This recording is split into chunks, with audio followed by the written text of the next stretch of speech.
A very warm welcome to you, and thank you so much for joining our Homeopathy 24/7 podcast. We are going to be speaking to an array of international guests who will share their knowledge and experiences of homeopathy with you. We will discuss all types of subjects such as remedies, symptoms, and stories of health. No matter where you are with your homeopathic journey, we aim to inspire you on your quest to natural health and living.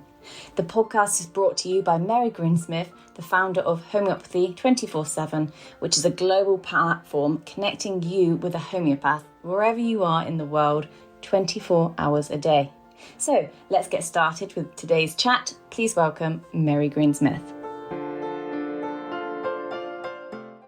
Hello and welcome. It's so lovely to see you. Thank you so much for joining us. And I'm really pleased to be able to welcome Alice Glendinning.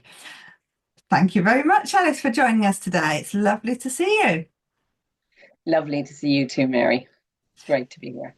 You are one of our homeopaths on Homeopathy 24/7, and you've been practicing for quite some time. I have indeed. I graduated from the Centre for Homeopathic Education in 2007. Yes. So I had a little gap in the middle, where I was only really working with family and friends, but the odd patient comes along as well. And then I came back to it again, and I love it. And you live in Ireland? I live in Ireland, yes. Yeah, so I was in London when I went to college, and then I moved back the year of the recession, which was a bit awkward, but we survived that one. Yeah. Well done. And you're nearly a plant-based nutritionist. Tell me a little bit about that. Oh, right, yeah. So I'm also learning about herbs because I love growing things, and why not grow herbs that are also good for me and good for my family? And I started doing a course to learn about herbs. And they also are plant-based. So I've been learning about nutrition, and I actually went completely plant-based myself 5 years ago, and I'm doing really well on it.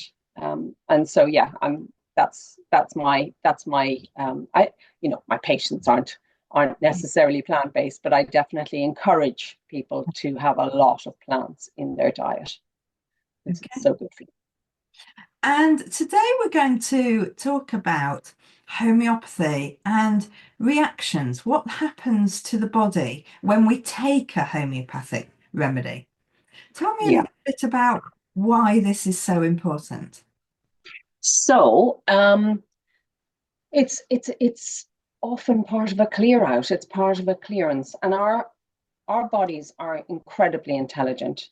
They're amazing. I don't think we give enough benefit actually to how clever our bodies are. Sometimes they get a little bit confused by things that happen to them or things that we do to them. For example, how we eat, or traumas that have happened in our lives, and they get a little bit stuck. And so our remedies come in and they help to bring balance. But to get balance, sometimes there's things that are going on that are suppressed, that need to be cleared. And that would be when I see a reaction. So sometimes people, it can be something. I remember someone describing to me how she said, I had such a violent reaction. She said it was almost physical. So it was actually emotional. It can be emotional. It can be physical. It can be something like vomiting. It could be vomiting up mucus. So yeah, all sorts of things come out during the taking the remedies. And I think just as long as people know, have some idea that something can happen, it may not. It can be as gentle as anything, and their body just seems to integrate the remedies in nicely. But it can cause a reaction. So let's just go back to basics for a moment and just discuss what a remedy is actually doing when we take a homeopathic remedy, because it works in quite a different way than mainstream medicine, doesn't it? Absolutely, yeah. So it's not suppressing anything. It's not pushing anything down or removing the symptoms. it's helping the body to bring balance. And then with that balance, then the symptoms aren't needed anymore, because they're signs that the body's giving out. So we don't want. So what you're saying is, when we have a symptom, the symptom is actually not the problem itself. It's just a sign telling you that there is a problem. Absolutely. And so instead of having a medicine that gets rid of the symptom, the homeopathy says, okay, let's have a look at that symptom and see what really needs to change. So the remedy itself is not, you're not taking a homeopathic remedy in order to get rid of the symptom. You're taking the remedy in order to address the imbalance that the symptom is trying to tell you about. So all when we're learning about homeopathy, we're actually learning about interpreting what the symptom means, aren't we? Yeah, absolutely. Yeah. I mean, one of the things that they told us in college, and it's always stuck with me, is that when you're driving your car, if you see a light come on the dashboard, you don't take out the little bulb. You actually find out what is going on underneath this. So is it, does the oil need changing, or is something needed? Because if you just take out that little bulb, further down the road, you're going to have a much bigger problem than a flashing light. And I think that's such a good analogy. That analogy, that is so good. I've never thought of it like that before, but that is just perfect, isn't it? So Yeah. symptom is a little bulb coming on saying, whoa, wait a minute, hang on, something's not going to be quite right here. Let's change something. Something needs to look at. We need to look through the manual then and see what the symptom is indicating, and then we need to address what needs to address. Okay, so now we've established then that homeopathy is not there to take away the symptom. And we've also talked in previous times about the fact that homeopathy is tested on well people. So, it's not tested on animals, it's not tested, it's not an artificial thing, but it's actually tested on well people. And then every emotional, physical thing that happens is documented, and they keep on taking the remedy. And we are often telling people, don't keep taking the remedy. So can you just explain a little bit about why we say that? So if you keep taking a remedy, and particularly if it's not the right remedy, then you can have what is called approving. Okay. And that is exactly as you described what we do when we give a remedy constantly to someone who is well, and we see what symptoms come up for that person. So if we keep taking a remedy, we may eventually prove it. Now, I rarely have seen a proving happen because, like yourself, I don't encourage my patients to keep taking remedies. Exactly. So when things start to improve, we stop. Or if something really isn't changing at all, then it's probably the wrong remedy. And that's another reason. Okay, so what we're saying is, when you're self-prescribing, you might have read books that say, don't keep doing this, otherwise you'll have approving. And what we want to talk about today is, what's the difference between approving and a reaction and a healing response? And what do we see that happens? Because at the end of the day, we're choosing the remedy, as we explained before, in order to change and rebalance something that the symptom has indicated needs rebalancing. So effectively, you take a remedy and you're saying, this remedy is going to change something in my body. So what is it going to change? Okay, so, well, can I give you a lovely example, actually? I had this little girl brought to me. She was under 10 years of age, and she actually had an eating disorder. Now, that seems such a difficult thing to work with. And the remedy that I gave her, what happened was that the first night that she took it, I actually had to look this up in my notes because I couldn't remember exactly what happened, but she started to sleep talk. Yeah. And she started to see everything in her dreams in yellow. Mhm. Okay. So then the next night, she started to see everything red and orange. And then the third night, she said that it was the color, it was brown, the color of her mum's eyes, which was so beautiful. Yes. But she, whatever the what the remedy was doing there was bringing something. It was the most. I mean, I was surprised by it. I did not expect it, and it was an amazing little snippet into someone's life. Now there'd been a lot of unrest. There was depression in the family. There was all sorts of things, and somehow what was the remedy was bringing things out for her. Now it did it in a really gentle way, but it I mean it changed her completely. She went from really, anxious and all sorts of, emotional things to beautifully balanced. And that's what remedies do. Now it was a very unusual story, I have to say. I've not had that particular one happen before. And But that's just it, isn't it? Because quite frankly, people quite often say to us, well, what am I looking for?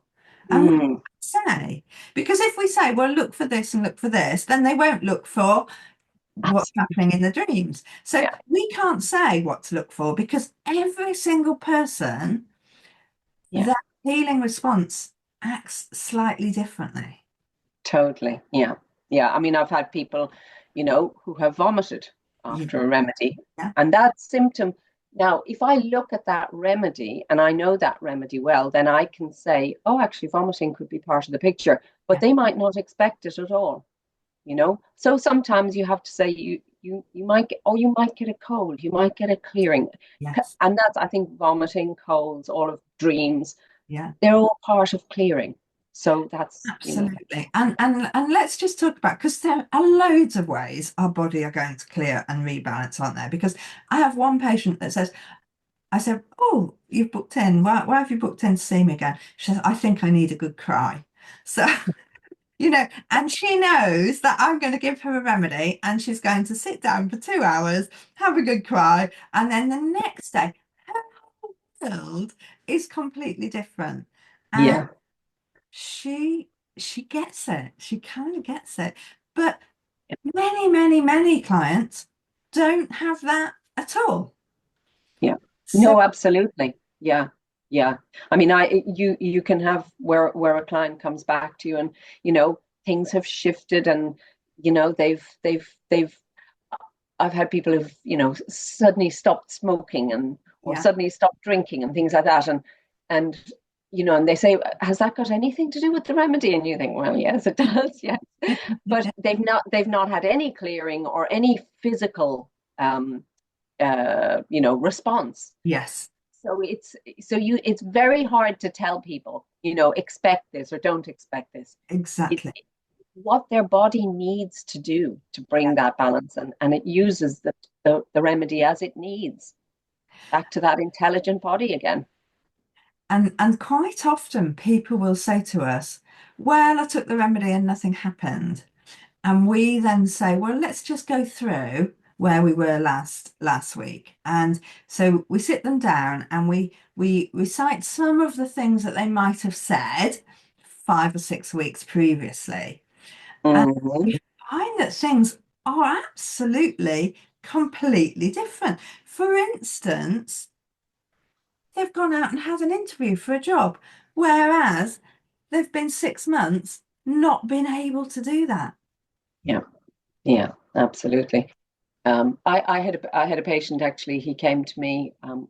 I think it was depression, and then he he said to me. He came back and he said, actually, there was something I hadn't told you about because he was embarrassed because he had a prostate Okay. issue, Okay. and he said I hadn't told you about it. He said, but it's gone. Yeah.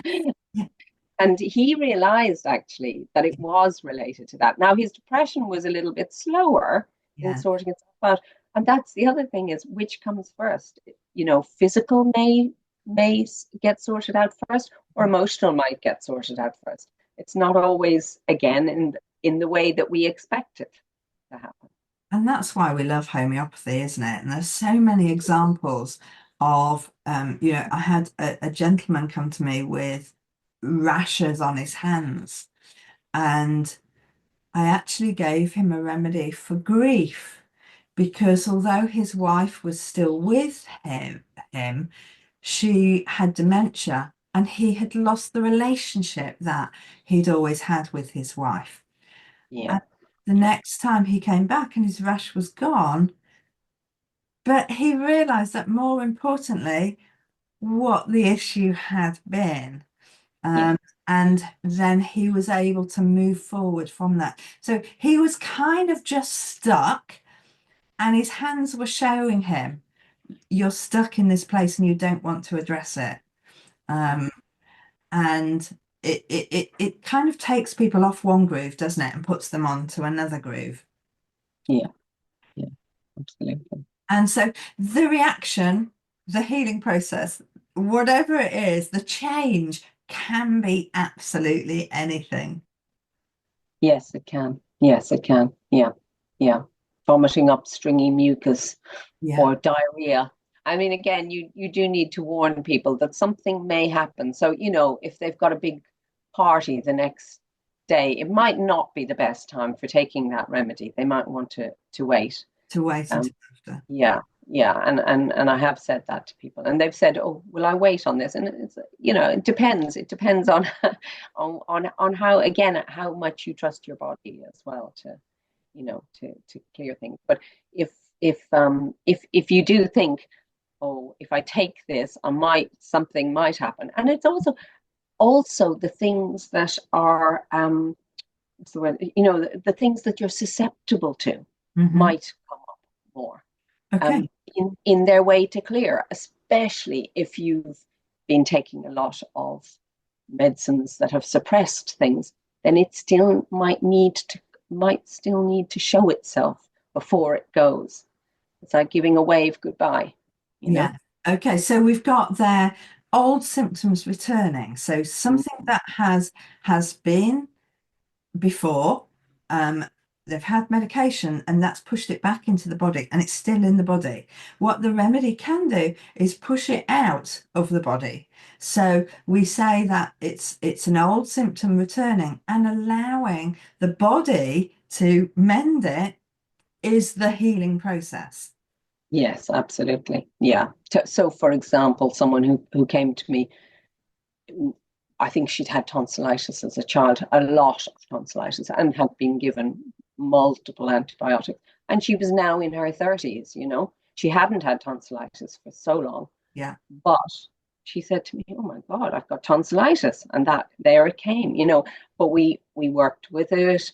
We used homeopathy, and it cleared, and it did not come back again. And So so yeah. So what we're saying is that the old symptoms are still in the body and they are leading to where the health is now. They are part of the health that you're dealing with now. So let's just talk for a moment about what happens, because whenever we prescribe a remedy for a client, it's easy for us to say, if this happens, do this, if this happens, do this, if this happens, do this. But when people are taking it themselves, it might be a good idea for us to give a reminder now about when change happens, stop the remedy. Don't keep taking it. Absolutely. Yes, because people do think, they get a bottle Yeah. and they have that feeling that they're supposed to take it, hourly Yeah. for And it's forever until they run out. yeah, it's not surprising because obviously that's what Western medicine is. You have a course of tablets, and we kind of say, okay, it's a little tiny bottle and it's got enough to last you for 30 years. So so you're just going to take one or two, and we will tell you how many to take. But if we say take it once a week for 3 weeks, but something happens after taking it the first time, you're not going to need you don't need to complete the course. That's the important thing, isn't it? That's very important. Yes. It isn't, because again, with antibiotics, you're told, oh, you must complete the course. So Yeah, this is the opposite, really, which is you mustn't, yeah, unless you have been given specific instructions. Take this weekly, as you say. But then, if things start to improve, stop and wait and see what happens. And it's the same whether it's an acute or it's in a sort of chronic situation where someone's had something for years. Mm-hmm. Just wait, see what's happening, and then decide whether you need some more. There's a And then dose. do it gentle. Okay, so let's go through those certain things then. So we take a remedy, and the first, actually, nothing happens. What would we usually say then? So if nothing happens, it depends on how urgent Yeah, things are. So if nothing happens and it's very urgent, then I would suggest try the same remedy again 5 or 10 minutes later, depending on the urgency. yeah, Or it might be less urgent. So we're talking about wait half an hour or wait an hour. yeah. And if it's, so nothing's happened. Yeah. And then again, if still nothing's happening, then I'd be rethinking my remedy probably. So what we're saying is, if it's the wrong remedy, nothing is going to happen. But try maybe 1, 2, or 3 doses just to make sure that that remedy was a good remedy, Yes. and that or that something in your body didn't knock it off. Because quite often we say if you've just got mint in your mouth or something really strong, then the action might not be taken. Yes, So absolutely. Yeah. one thing is nothing happens. The next thing is the symptom stops. We want you to wait and see what happens. Don't take another dose of the remedy. See what happens, because the symptom might come back again, or it might never come back again. Yes. Yeah. So the symptom might come back because we're still trying to process whatever it is that needs to be processed. Yes. And so the body's it's not giving up yet. It's not giving up sending out that sign. And it's still got things to do. So yes, it might come back. And energy, especially I find with babies particularly, because their energy is very high. They've very little suppression, thank goodness. Yes. So they often they seem to they recover really quickly actually, but they also can recover and then go whoop, down again, and then they might need the remedy. I need another dose. And then back up they come, and the energy is good again. Yeah. Yeah. And then of course a new symptom might appear, and that new symptom might be a totally new symptom for you, or it might be an old symptom returning. Yes. So if it's a totally new symptom and it's not a symptom that's related to the remedy that's been given, then I might be thinking, okay, let's think about a new remedy.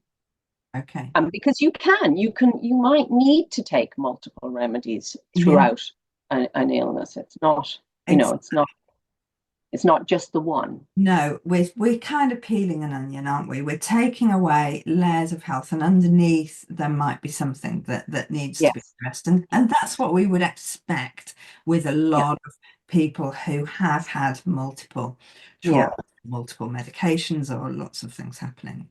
Exactly. Now, if it's a new symptom that comes up, but it's related to the remedy, then I'm back in my stop, wait, let's see what happens, because that'll probably go very quickly. That's my experience, is that if something comes up and needs to be cleared, it'll come up and clear and be gone.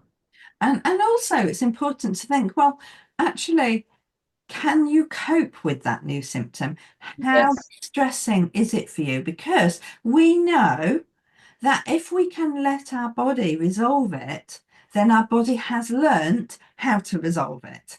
And you probably won't have that symptom again. Where if you have something, if you do something about it, then that symptom is likely to become part of your health picture and come back again. So always be assessing, well, my body's thrown this up now. Let's see how distressing that is. Let's see if the body resolves it itself. If not, we're going to be looking for a new remedy. Yes. Yeah. So back to looking at your symptoms and matching again. Yeah. Perfect. And exactly the same if it's an old symptom recurring, we're kind of saying, okay, how distressing is it? Can you cope with it? Can you wait a few hours, a few days, and see how your body's resolving this. Because if we can let your body resolve it, actually, you will have gone through a huge healing process. Yes, absolutely. Yes, so important. Yeah, Yeah. yeah, very like that can be, as you say, that can be huge because it's gone back Yeah. through the layers and found something that really needs resolving, and now it's coming up. It's ready to be resolved. And Yeah. if your body can resolve it on its own, wow. Yeah. And it can't always resolve it on its own. And then sometimes we need another remedy. Exactly. Yeah. Exactly. Yeah. So we know that when we're working with clients, we can guide them through. There is nothing to be fearful with here. We are with you, we're supporting you, we're understanding, we're listening. When people are self-prescribing, it's a little bit more scary for them, isn't it? Because they'll have read this, and sometimes they are nervous. They've heard the word aggravation. Um, let's talk a little bit about aggravation and a remedy response or a healing process, because as homeopaths we don't really see aggravations, do we? No, I'm my experience isn't this aggravation phenomenon at all. Yeah. It's a healing process, Yeah. like we talked about, clearing things that need to be resolved within the body, and that's what the body is doing. Aggravations, I don't know. I don't. It's not something, yeah, that I really experience. It's not really a thing. And I don't want to, you know, if someone thinks, oh, I had an aggravation, well, maybe what you had was actually part of the healing. Process. There's an awful lot of fear as around about everything. My goodness me, there's so much fear out there. And Yes. I think don't be fearful. It's okay. Don't overdo it. Don't Oh, take too many remedies. and what we can say is, if you are fearful or you are anxious, please work with a professional, because Yes, they will absolutely. support you through, and they will be monitoring exactly how responsive your body is. It's Yes, perhaps, if you are anxious or fearful, it is not something that you should be doing on your own, maybe. yes, absolutely. Yeah. And we have tools that are available to us. We have potencies that we can use that are so gentle, if someone is very sensitive, for Yeah. example. That sensitivity isn't that there's something wrong with them. It's that their body needs, again, it's trying to give signs about things that need to be changed. But maybe it's overstimulating, it's overreacting. And again, we can work with remedies and potencies that really help with that. It's a really important point, that actually perhaps we forget sometimes that also certain remedies are higher energy than other remedies. Mm, So certain higher energy remedies might be have a more reactive response with more reactive people. So we are always working on matching energy levels, whereas if somebody's self-prescribing, maybe they're not aware of the intricacies of energy matching. absolutely. Yeah. It is a bit of an art, isn't it? There's quite a lot to it actually when you sit down and you go, oh yeah, just do this and read this book and that'll tell you how to do it.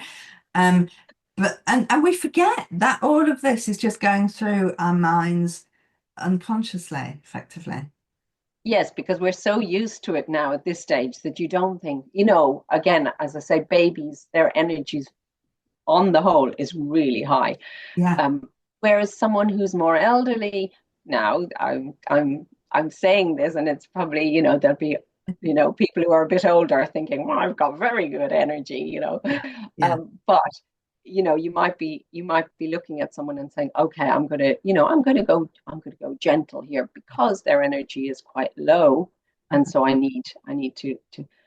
But again, someone who has high energy can also be someone who reacts. Yes. So, it's amazing actually when you try and break it down. You can't really.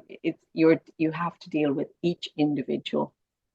But if you're working on yourself and you're self-prescribing, it's hard. It's very hard. I mean, I even know when I have an acute, you know, I'm very bad at prescribing for myself. Yeah, yeah, yes. It's because we only see very small amount of the whole picture ourselves, don't we? And the same with family members, actually. Yes. And we help people with acute prescribing for family members, but we do appreciate that it is not the easiest thing to do in the world, and we would be much more likely to go and have a homeopath or somebody else to deal with that, because we are so prejudiced, Oh, the we are. remedy, and we can't get it out of our mind, can we? No, totally. Absolutely. Yeah. Yeah. No, I had I mean, even I remember my daughter, who's now adult, and she was very little, and she had an earache. And I was giving her the typical earache remedies, and she was miserable and I was miserable. And then I suddenly realized she was telling me, no, I want you to sit at the end of the bed. I want you there. And she was exactly where she wanted me, and I couldn't leave the room. And I thought, God, she's so arsenical. And I thought, but that's not Yeah, an typical earache ears. remedy. I'm fighting with myself. And then I gave it to her, and she just turned over and went to sleep. Like, that's what Yeah, I needed, Mom. yeah, yeah. So what they're actually saying and how they're behaving is leading you to the points of the remedy that they need. Absolutely. And again, as you said, we're so prejudiced. You're probably thinking, oh, she's just being grumpy, and forgetting. Oh, it's actually she's telling me what she needs here. Yeah, And the same with yourself, again, anxiety, something you might need that remedy for the anxiety, but you're thinking, you know, there's nothing wrong with being anxious.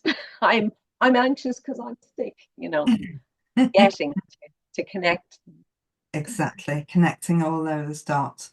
Well, Yeah, it's been lovely talking with you, Alice, and it's so brilliant actually how we can go through all of these things and realize that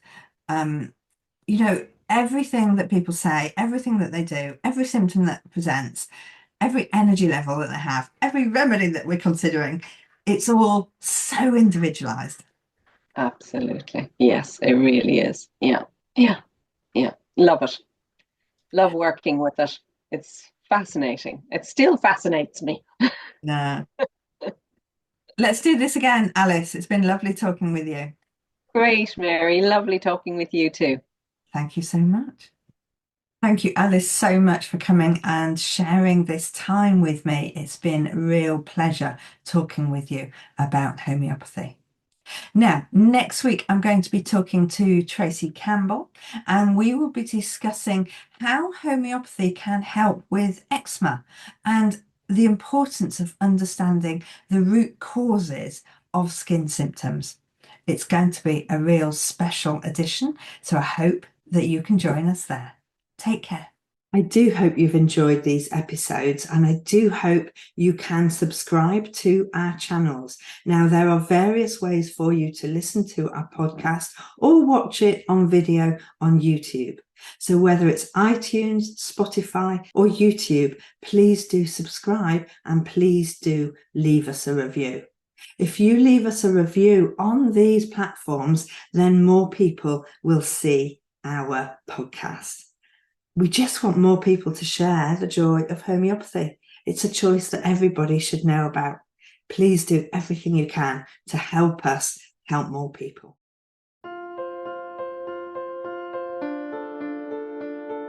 We hope you enjoyed today's episode and look forward to listening to our next one. Please don't forget to follow our podcast on your chosen channel, and please do leave us a review so we can continue to share homeopathy with as many people as possible. If you do have any questions, please do reach out to us on any of our social platforms mentioned in the show notes. We at Homeopathy 24/7 hope to empower you on your natural health journey.